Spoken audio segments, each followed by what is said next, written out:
So let's start with the removal of this thing. What we will need here is tracking, because thing moves and we will need to track its position in order to apply paint job and masks to this place. So to do tracking in Nuke, you create the tracker node.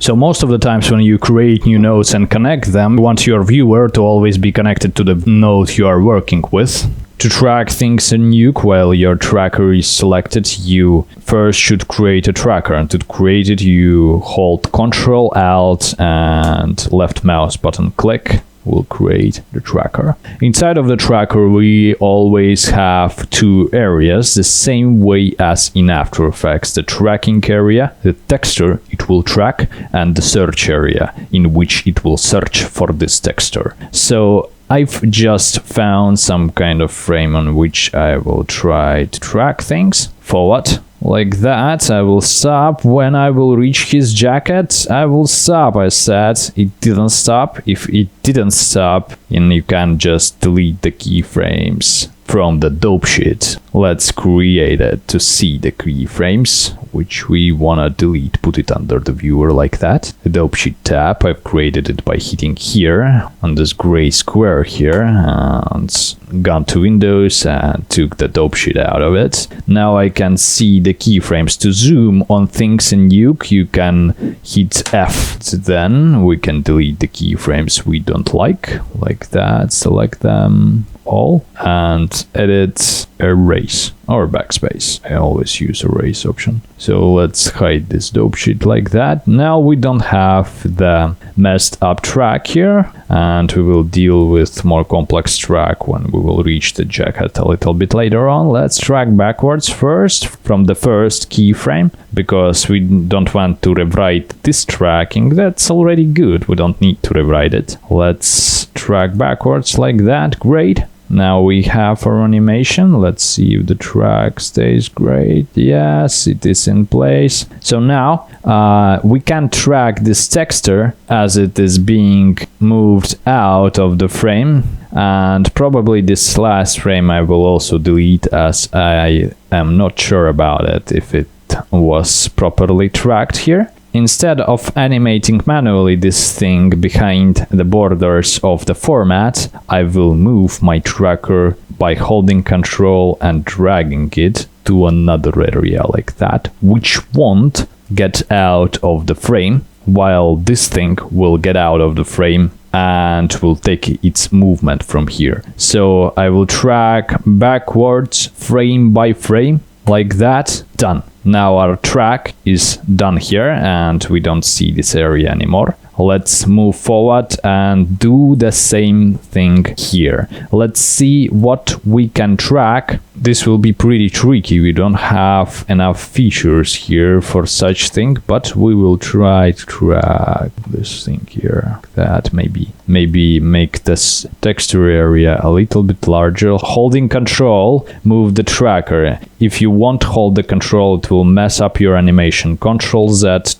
and let's track forward a couple of frames. Yeah, Nuke's tracker is pretty good. Nuke's tracker is pretty amazing. I think that we've done it. Perfect. And if you have some problems with tracking, you always can use manual animation. After you try the manual tracking frame by frame, if your track will shift, or for example, if you try to track this thing and your track like flied away here because this jacket chopped it off, you can always put it where you want it to be, like that. And this way you can manually animate a lot of madness and rip all your hair off your head. Always useful. So let's see this example.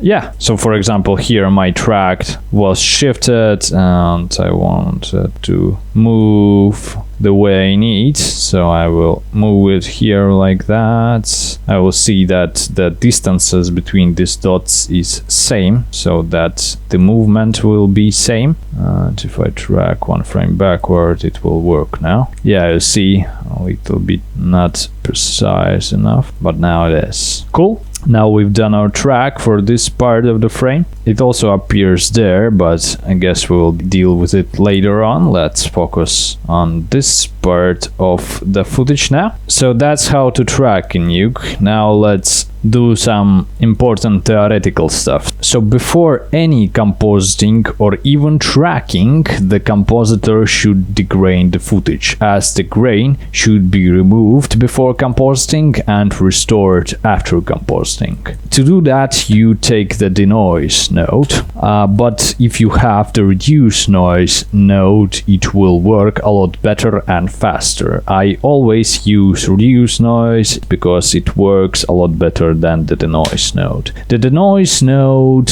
has few properties here, but the main is this degraining region, which you can put on some constant region, and of course you should connect the footage to the source pipe like we did with the tracker. And as you move this denoise region and look into your denoise node, you can see the result here. So you can change the denoise amount. The more you change it, the more blurry your footage will become, but the more grain you will remove. And as you can see, there's a lot of grain remaining here, especially in the dark parts, because it is not the best degraining tool. And I've discovered that even if you use the motion vectors to tell this degraining node where the motion blur is, it still won't do it perfectly. So if you have the reduce noise for Nuke, you just hit the prepare noise profile, hit progressive auto profile and hit apply, and then it will perfectly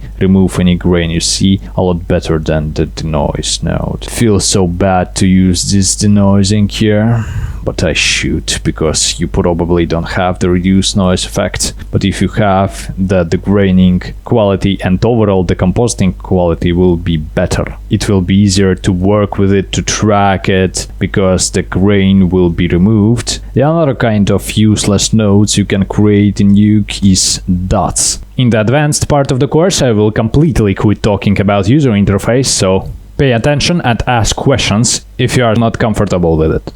To create them, you can put your mouse in any place of the keyboard and hit dot on your numpad, and you will get this dot. Is also a node. It has a label where you can write things. Input.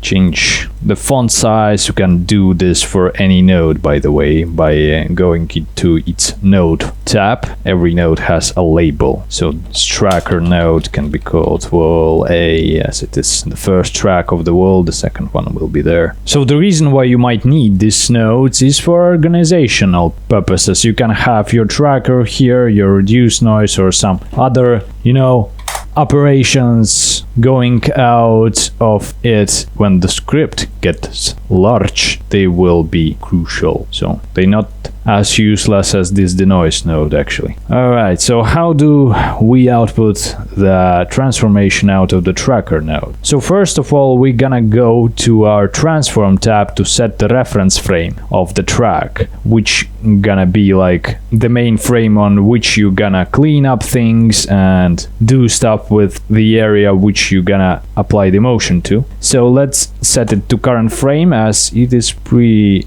good for cleanup. Well, let's see if we have some area with less motion blur. No, we don't. Then let's leave it on this frame. Yeah, so I've set it to frame 709. This is my reference frame, and on this frame I will do all this stuff. So if I will now go to tracker, select my track, it is already selected, and output something like transform match move, hit create. It will output the linked transform node with 0 position at this frame. As the frame will change, the position will change, transformation will change. So if you create a constant here, constant is like a solid in After Effects, just to track it here, apply the transformation to it, and let's merge it on top with the merge node, with which you do all the merging operations. So I'm now putting this poo colored constant on top of my degrained footage with this merge node with over mode. Over mode mode is like normal mode in After Effects blending mode. So this is like the same thing as putting one layer onto another with the normal mode. So this is what the merge nodes does with its default settings. It puts A on B like that. B pipe in script should usually come from above, as it is the main pipe in Nuke. There's a great reasons for that, in which we will dig into later. So let's make it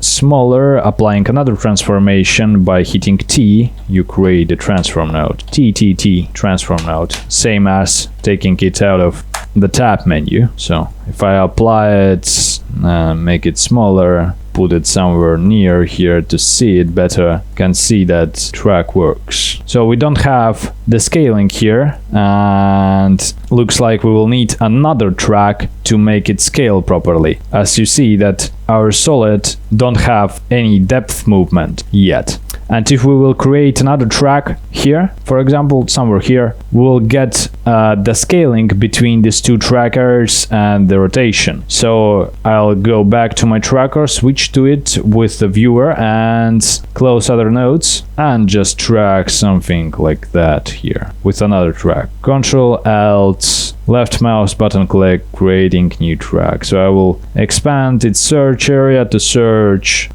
in the regions where this texture will go, and I will track it, and I will try to hit cancel before I will reach his face, so that I will not screw up my track it till the end like that. Then I will, holding control, move it somewhere where I can still track things to apply the motion from there to my track like that, and I need it till the cleanup area disappears, so I will track it forward a couple more frames and backwards, same way. Alright, I'm not sure about this frame here, so I will retrack it, maybe moving it to whole other area here. This is okay for the end of the frame. Our area with the cleanup region is already disappeared, but it's always better to track it till the end, you know, just in case. Now we have two tracks, and if we select the transformation, the rotation, the scaling here,